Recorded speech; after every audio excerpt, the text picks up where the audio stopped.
अमरावती जिल्ह्यातील भातकुली तालुक्यातून एक धक्कादायक बातमी समोर आली आहे। इथे निंबोरा ते परलाम या अवघ्या 3 किलोमीटर रस्त्याचे काम पूर्ण होऊन महिना होत नाही तोच रस्त्याची अक्षरशः चाळणी झाली आहे। 4.5 कोटी रुपये खर्चून केलेल्या निकृष्ट कामामुळे सरकारी निधीचा अपव्यय होत असून प्रशासनाच्या कार्यक्षमतेवर प्रश्नचिन्ह निर्माण झाले आहे। रस्त्याची ही दुर्दशा जनतेसाठी डोकेदुखी ठरली आहे। अमरावती जिल्ह्यातील भातकुली तालुक्यामध्ये निंबोरा ते परलाम या 3 किलोमीटर रस्त्यासाठी तब्बल 4.5 कोटी रुपयांचा निधी मंजूर करण्यात आलाय। या रस्त्याचे काम सार्वजनिक बांधकाम विभाग क्रमांक 4 अमरावती अंतर्गत करण्यात आले। मात्र कामाच्या सुरुवातीपासूनच या गुणवत्तेवर शंका घेतली जात होती। रोहित देशमुख नावाच्या ठेकेदाराला या कामाचे कंत्राट देण्यात आले होते।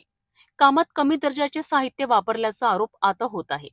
डांबराच्या जागी ऑइलचा वापर आणि डांबराचा अतिशय कमी थर वापरल्यामुळे हा रस्ता महिनाभरातच खराब झाला आहे। रस्त्यावर ठिकठिकाणी खड्डे पडले असून गिट्टी उघडी पडली आहे, ज्यामुळे रस्त्यावरून प्रवास करणे धोक्याचे झाले आहे। एकीकडे रस्त्याचे काम सुरू होते आणि दुसरीकडे तो उखडायलाही सुरुवात झाली होती।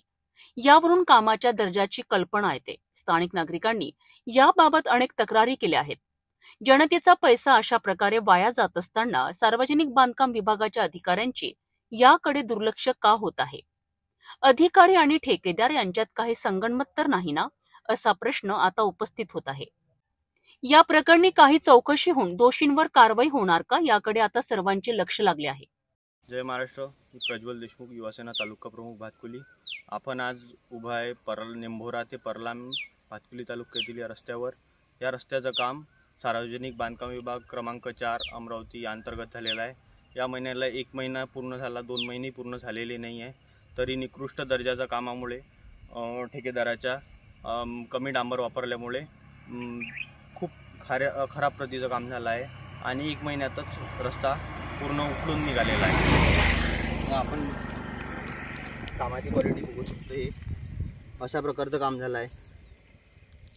असं डांबर वापरलं गेलेलं आहे।